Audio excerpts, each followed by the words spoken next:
Okay. Hello, everyone. I'm Cheryl Carr, your work doctor, and this is the Achieve with Dr. C podcast. I am so happy to have you on this wintry, disrespectful morning because this weather is it's not our friend. It is No. not respectful at all. And I'm so excited about what we're going to be discussing today because this person is one of my favorite people, and he's also my own personal fashion icon because of what he does and how he does it. What we're going to be discussing today is an important subject because one of the things I teach with people that are experiencing any emotional and mental unwellness, I teach them to work with their appearance and their environment first, to actually work from the outside in, because that demonstrates some psychological safety and personal care, and self care is self love. So, what we're going to be talking about today, don't let the luxury is a language fool you, because luxury isn't about price tags, it's about presence. And in this particular episode, I'm sitting down with Korey Williams Andersen. He's a Dallas based fashion professional, a Chanel style ambassador, and unapologetic advocate for self expression through style. Corey's path into fashion and luxury fashion wasn't built in a classroom. It was built on instinct, experience, and the courage to trust his own eye. From high profile fashion moments like the Pierre Cardin retrospective to his work with DIFFA Dallas supporting HIV/AIDS services, Korey uses fashion as both language and legacy. So, today, what we're going to talk about is why style is a form of personal power, what luxury really means when it's stripped of gatekeeping, how fashion becomes armor, signal, and story, and then why authenticity is the most exclusive thing you can wear. So, welcome with me, Mr. Korey Williams Andersen. Hey, Hey, Cheryl. Thank you so much for having me. Happy oh, Sunday. thank you for being here. How are you holding up in this weather? I am. I'm shifting and adjusting, just like we do in life. It's Yes. cold, so I decided when I got up, the first thing on my mind was what was I going to wear today. So I said, well, it's snow and ice on the ground, so I'm going to pull out my fur muff hat. I know. It is fabulous. You always look fabulous. I mean, Thank you, I love. try not to fawn and fan, but every time I see you, I just I look at what you have on, and what I've always admired is this luxury, but it's also just understated. It's Thank like you. effortlessness. I So, I mind myself on that the on two things you just said: authenticity and effortless, mm, natural, real, but a little luxury at the same time. a little, you are wearing Chanel. Well, I'm my best promoter. That's what I As do you for a should living. be. As you should be. So let's just jump into it so we don't languish too long on kikiing, because you know we can do We that. can kiki for hours, yeah. Really, We can shut a place down. we have. But and have and did. Um, so this conversation, it's not just about fashion, and I think that's really important to make clear. It's really about identity, confidence, and being seen on your own terms. So you said your career was built on passion and on the floor experience, not a traditional academic path. So, what did fashion teach you, Korey, that school never could? Oh wow. Um, So funny that you would ask me that because it takes me back to being a little boy from Memphis, Tennessee. Spent a little bit of time in New York as a child, but finished um, junior high and high school back in Memphis. And after high school, I left running. Um, Honestly, I think back of being a little boy that didn't really watch a lot of sports or cartoons. I used to sit back and watch Elsa Clinch on CNN when Ooh. cable first launched, and to sit back and dream and watch, you know, the lifestyles of the rich and famous, so to speak. I was Mhm. really enamored and pulled in, and really that was my first opportunity or my first inclination of dreaming of something different, dreaming of something better, dreaming of something that wasn't in my everyday. Mhm. So Mhm. when I think of what style and fashion has taught me, honestly, is openness, Mm. independence, tenacity. It's so much more than clothes. It's so much more than what you put on. I think one of my biggest, my or best compliments I've ever had is someone to tell me how authentic I am. Yes, you are. What you see is what you get. I think over the years I've grown into this kind of fashion being that I am, and it was just based upon a passion for fashion, and that sounds so cliche, but it really was. From Mhm. an early age, I'm literally sitting next to a photo of myself when I was 4 years old, living in New York, and I'm wearing a fur coat. Now, fast forward 51, 50, 49 years, I'm still wearing fur. And dare somebody to say something. And that ties perfectly. And thank you. That authenticity is what drew us both to each other because I pride myself on, I'm just sure. It doesn't matter if I'm Dr. Carr, it doesn't matter what room I'm in, I'm just going to be myself. So that leads me to my next question. When did you realize style wasn't just something you loved, but something you spoke fluently? Oh wow. Um, I can remember being in high school. I won. You know, you have the Hall of Fame, and you have most popular, and Mhm. the best this and the best that. Well, I, Mhm. I naturally I received best dressed. Um, that kind of catapulted eh, a confidence that I may not have had in the past, or definitely my way of connecting, and a way of kind of mapping out what people thought of me, or what Mm. how people saw me. I used to use it as an armor of some sort. Uh, Mm. for a really long time, not even knowing but I was dressing nicely to feel better. It Hmm. was a mask. It was a masking all of the taunting, masking, being a soft boy, gay boy. Mhm. In high school, I've been gay all my life, but Yeah. fashion and clothes and dressing nice was always my way of keeping people off me and keeping Mhm. people from teasing me. They Mm. could tease me if I was dressed nice.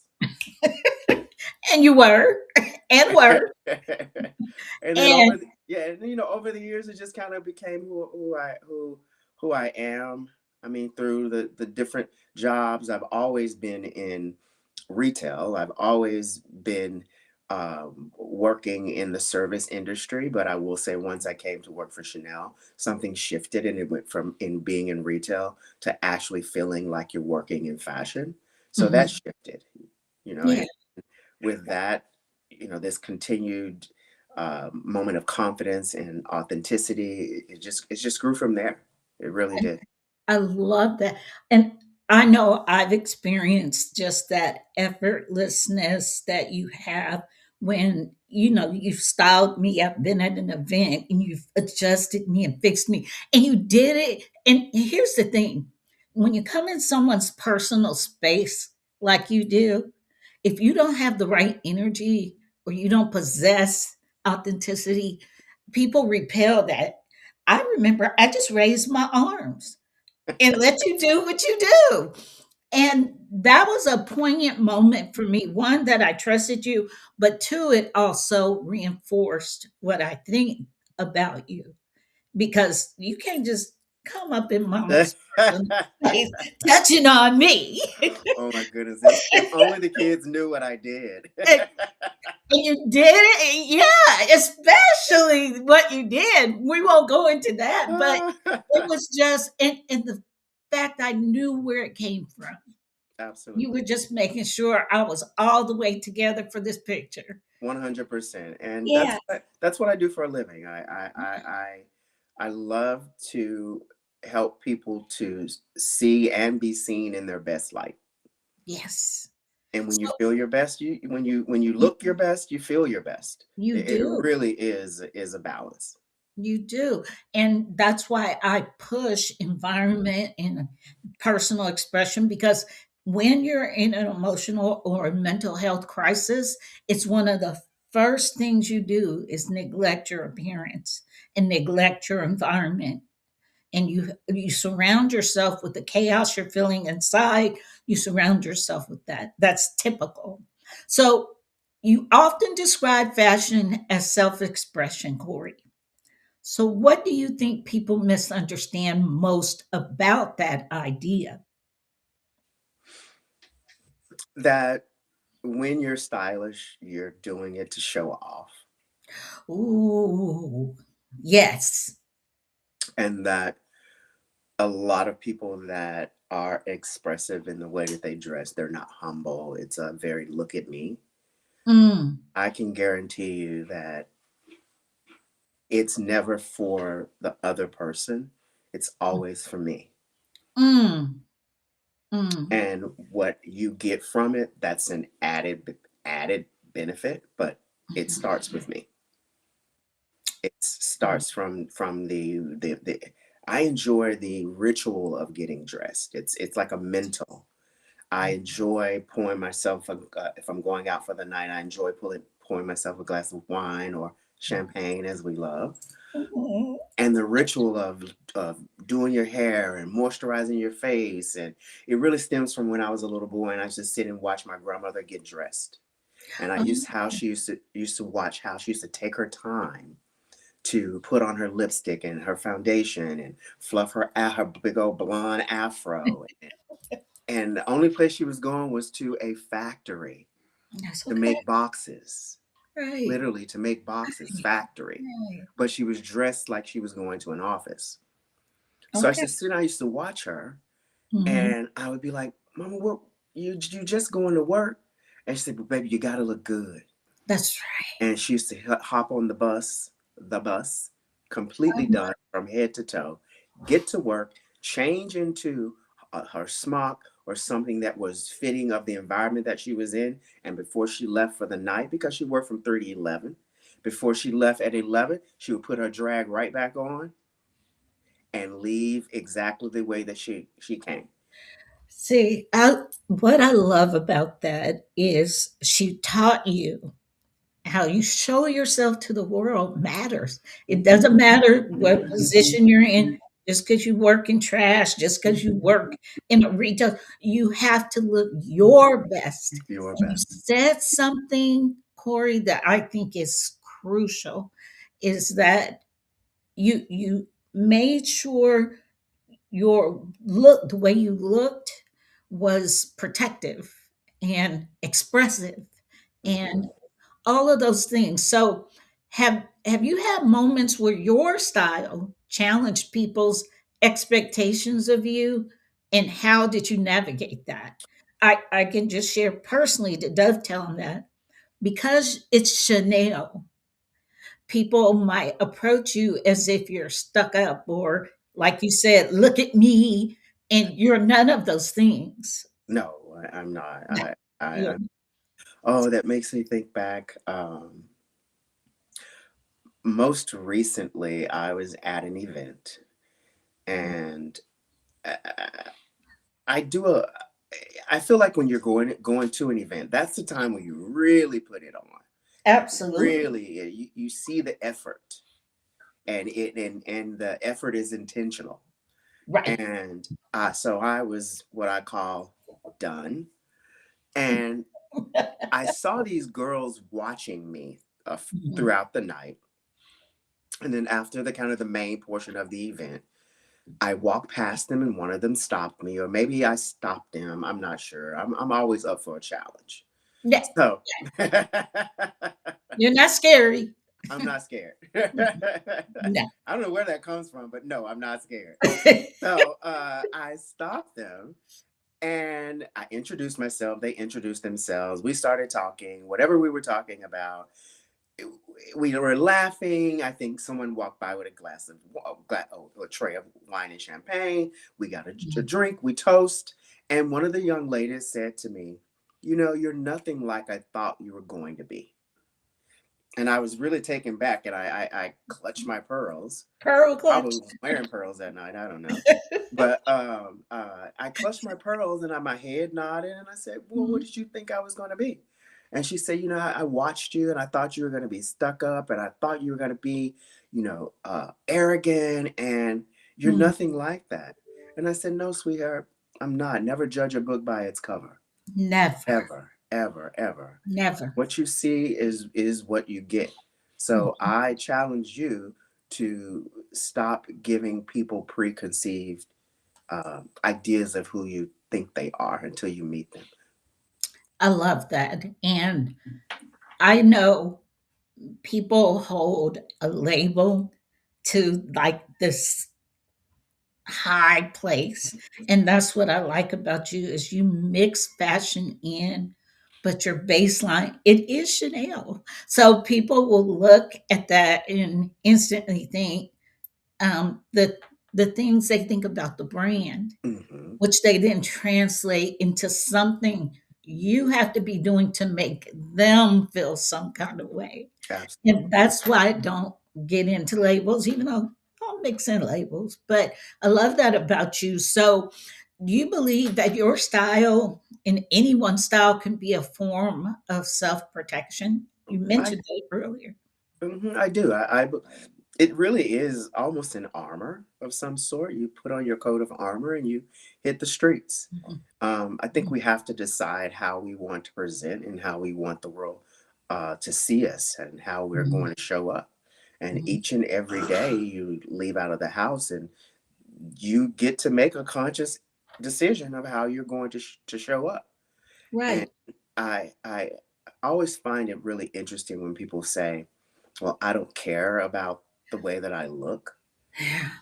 And that speaks volumes because Mhm. to me that sounds like sadness.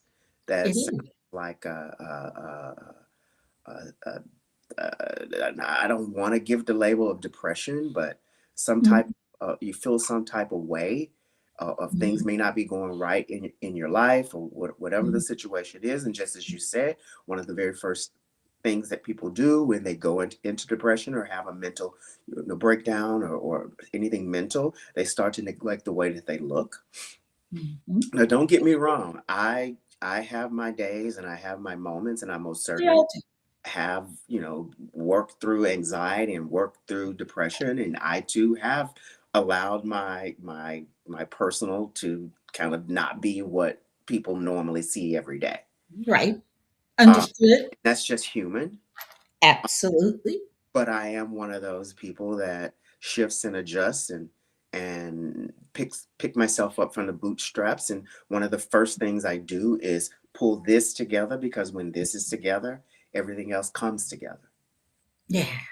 And all important facts. And I'll dovetail with saying because you work so closely, one of the last face to face professions, I like to reassure you, yeah, you know what you're looking at when it's depression. You Hmm. know what you're hearing because you're a pseudo psychologist.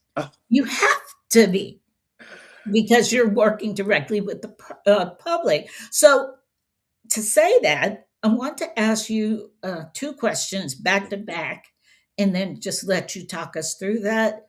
As a Chanel style ambassador, what responsibility do you feel, if any, to how luxury is represented? Oh wow. Um, that's can be taken professionally or it could be uh, personally. Okay. I'm going to try to merge the two in my answer. Okay. Um, hmm. Give that to me again so I can process it. Okay. And I, I'll give you the I other have to question process too. it. And I'll give you the other question too, because I was going Okay. to ask these back to back.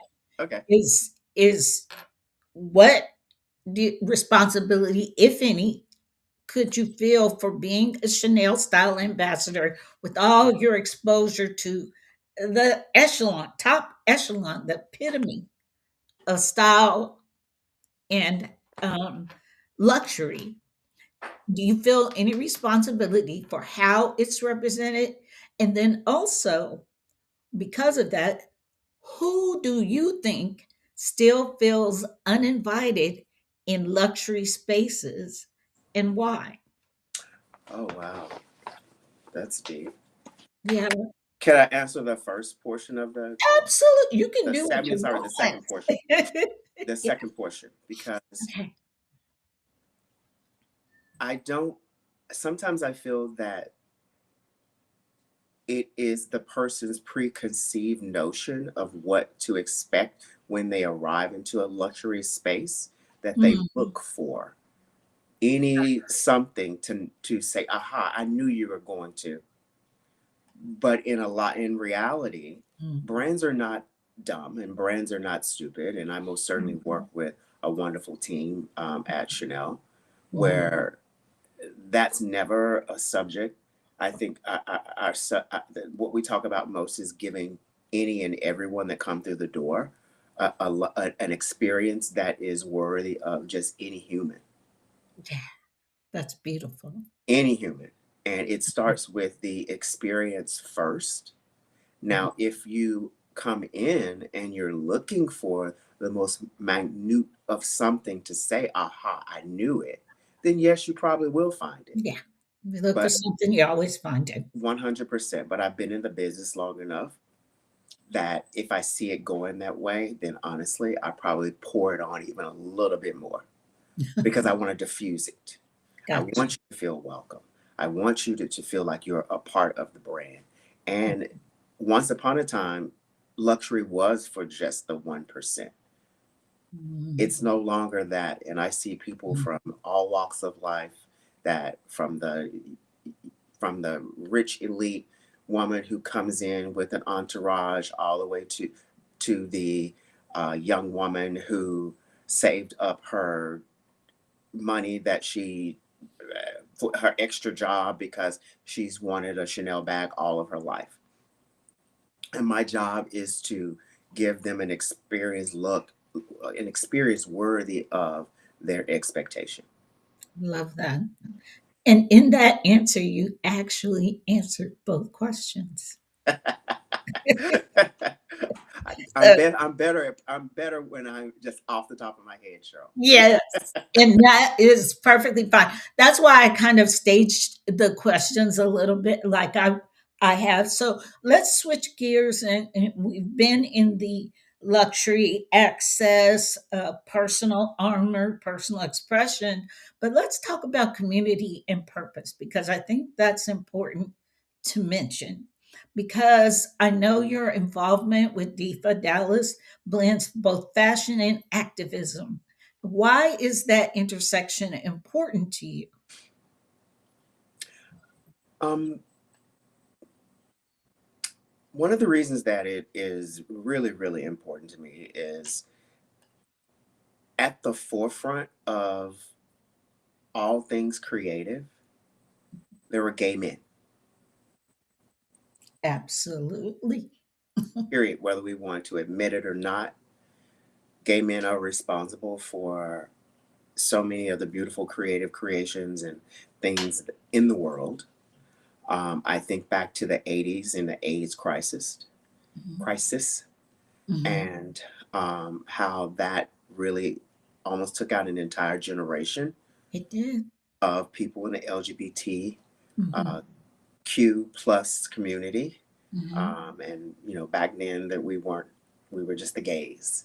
But Yeah. um, you think about that and me being able to have the platform that I have and able to raise money and bring awareness to it, but also bring a demographic of people and such as clients and the 1% that I work with to support the cause. How can I not? How can Absolutely.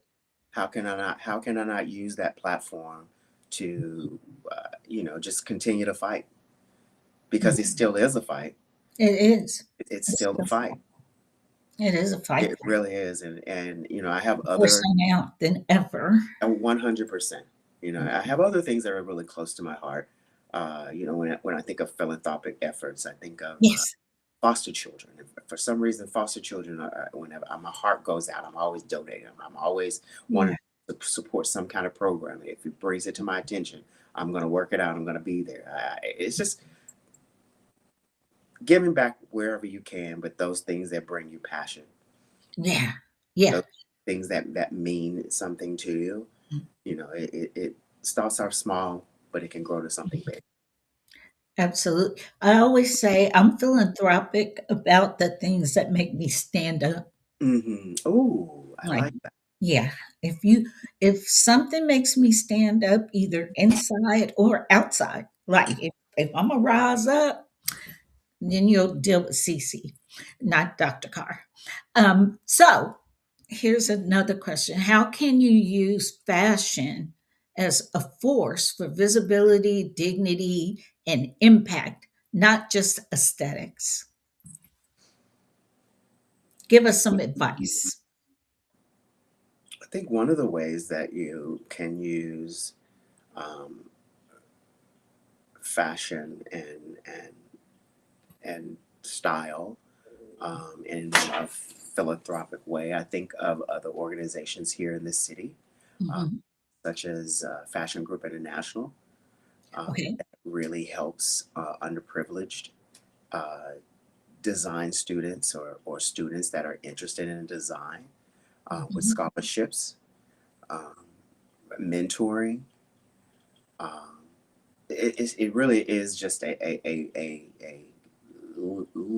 really long list of things that you can do to kind of bring and help merge those things together. Right. Merge them together. Now, and this is pulling from advice giving because you Hmm. said so many profound things to me when we've been out and having our brunches and kikis. But um, because I've always been told I'm too much. Like when I was in honor school, people were like, "Oh, you always showing off. You answer all the questions because I study, I read." Um, what advice would you give to someone who feels like they're too much? How to fully show up as themselves? Tune out the noise. Mm, Tune out the noise. There is no such thing as too much. I really believe that. Show up completely as you are, how you are, in whatever form you decide. And I think those that say that you're too much or feel that you're too much, then they're lacking and they're not enough. boop, right there. I'm done dulling my light.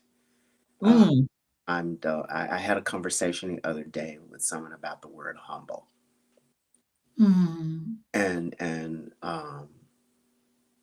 being you're not humble, and I was like, I'm very humble. Just because I say I'm good at something or I show up a certain way it's not and walk in with confidence and I move around the room like and with an air about myself doesn't mean that I'm not humble.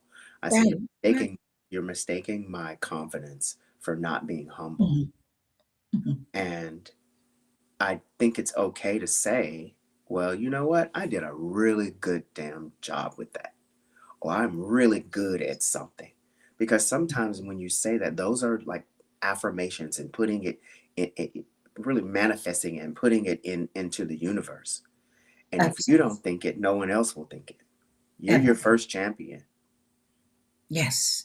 I love that so much because there's a ego bashing people do, and they hide behind, oh, you're not humble, or it's called false humility. And if you ask someone, well, then tell me what you think humble should look like, Mhm. I will ask that question because, if you speak on your accolades, you speak on your accomplishments, that's that ego bashing. They always want to push you down. There is nothing wrong with shining your light. Like you said, we're not going to apologize for that. No, And not that doesn't mean I shine it right in your face. right. It just means I'm going to shine right over here and do my fabulous best. Right. I'm saying get on a little light, honey. Have a good culture, guys. Walk Scooch into the out. light, Caroline. Walk into the light. You can if you want to, but if you don't, yeah, And I if you agree don't, with that's you. okay too. Yeah, scooch along. So, what if style could speak for you, Corey, before you ever open your mouth? What would you like it to say, or what do you constantly make sure it says? Mm.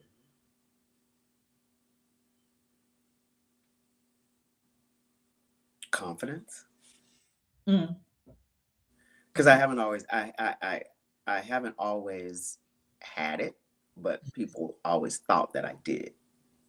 Oh, So being 53, um, I can stand in that and say that I do have a confidence and an air and belief in myself that I've never had before. hmm, something about them 50s, baby. Baby, baby. You DGAF Ooh, at all. and at all. Seriously, we could, that's a whole No, nother yeah, podcast, Carol. that's for That's a another whole nother broadcast, podcast. but It's the truth. confidence. But I will say this: when I became style ambassador for Chanel, it took my career in a different direction Mhm, because I used to sell on the floor 100% of the time, working with clients, and moving into that position. I became more of a mentor. Became more of an educator. mhm, And what I do is I reinterpret the collection for the team so they can understand it and they can give their mhm, client an experience that feels like the runway, but it really has been curated for her everyday life. mhm, Because not not the way that everything walks the runway mhm. will translate into everyday life. Right. So I work heavily also with the product managers to make sure that we're always looking at it from a style lens. You know, where the shoes go with the bag, with the dress, and everything's cohesive. Mhm, I do a lot of things, and taking on that responsibility somewhere along the way, I discover my own personal sense of style, which shifted. And mhm, anyone that's known me over the years, I've always dressed nice and I've always presented nice. But I mhm, will say, once that confidence step kind of reared its head, mhm, everything shifted, everything changed, and I became a mhm. little more expressive, a little more. Uh, I don't give a, Yeah, and yeah, I that. love that. And I love how you said, you described your style ambassador role in being an educator because you help them interpret and you make sure it's for everyone to have an experience. Hmm. That is so beautiful to be able to do that. It's not about the pieces; it's about the people. It's about the person and finding their own personal style. And through that, I've just, like I said, I discovered my own personal style, and I do believe that luxury isn't always labels. Very Luxury is a luxury lifestyle is being able to get up and really go and treat yourself to lunch, mhm, one, or get your nails done, or mhm. all those are all little small self luxuries that Mhm. lead up to, you know, luxury is a language. It's a language of love. It's a language of expression. It's a language of confidence. It's a language of, I always say, don't let this luxury fool you. Uh, I see. I love that because and to emphasize everything you said, I live a luxury lifestyle because of how I treat myself. I 100. get my hair done. I do my nails. Sometimes at home, sometimes with other people. I get my facials. I keep my environment clean, organized, smelling good. All of the things that make me feel good. And like the other night, I decided it was a Moxie's night. So I went to Moxie's and I had steak bites and my little drink. I won't even say the name because it's an obnoxious name. And I sat at the bar by myself. And those things make me just feel, girly and attractive and expressive. And I'm not just sitting at home on the couch like Right. I'm fitting to do It's so. or bed riding. Well, this weekend it's forced. It's for we inside this weekend. We inside this weekend because We are not outside is outside. cold and full of ice. Yes. So this is my last question because this has been such a great conversation. You've given me everything I thought I would get from this conversation. And that's how, when I leave you, I always feel elevated. Like I've stepped into my lux Oh, you're so kind.